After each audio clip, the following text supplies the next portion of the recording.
अपनों के बीच में रहते हैं, इसलिए फूल लगाने वाले चचा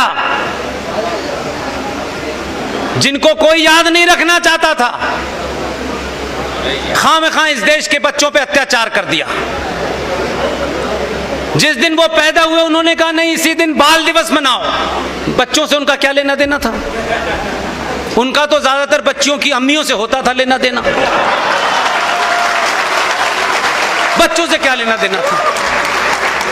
खामखा इस हमारे देश के ऊपर एक मूर्ख राज नाम के, एक चाटुकार नाम के आदमी को, जो ट्रांसफर ऑफ पावर के माध्यम से सत्ता में आया था, जिस पटेल को 14 वोट मिले थे, जिसे एक भी वोट नहीं मिला था, वो चाटुकारिता से देश का पहला गुलाम भारत का प्रधानमंत्री बन गया। 14 नवंबर को बाल दिवस मनाया जाता है। ऐसा लगता है कि उनके अलावा किसी को और को बच्चों से प्यार ही नहीं था। मेरी आपसे विनती है, अगर हजारों साल की संस्कृति को बचाना है तो तत्कालिक फायदे को मत देखिए। क्या आपको शाम में घर पहुंचते ही क्या फायदा होगा, कल क्या फायदा होगा? मैं राष्ट्र की बात करता हूं, देश की बात नहीं करता। आप पूरी ताकत से, आप गुप्ता हैं, शर्मा हैं, मिश्रा हैं, ठाकुर हैं, जो भी हैं, ये सामाजिक व्यवस्था का रूप था। ये ब्राह्मण होगा ये काम करेगा, ठाकुर ये काम करेगा, ये हमारी मजहबी व्यवस्था नहीं थी। 14 नवंबर के कलंक को समाप्त करने के लिए अभी दिसंबर आ रहा है। आप ध्यान रखिएगा,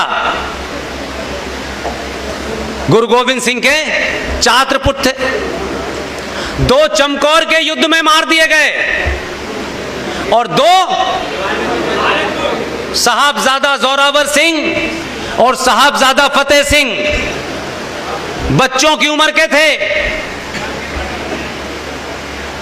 उस वक्त के इस्लामिक राजा के हुक्म पे कहा गया कि इस्लाम कबूल कर लो। 9 साल के उस बच्चे ने इस्लामिक आतंकी के उस सिपह सालार से कहा, वाहे गुरु के अलावा किसी को नहीं मानता।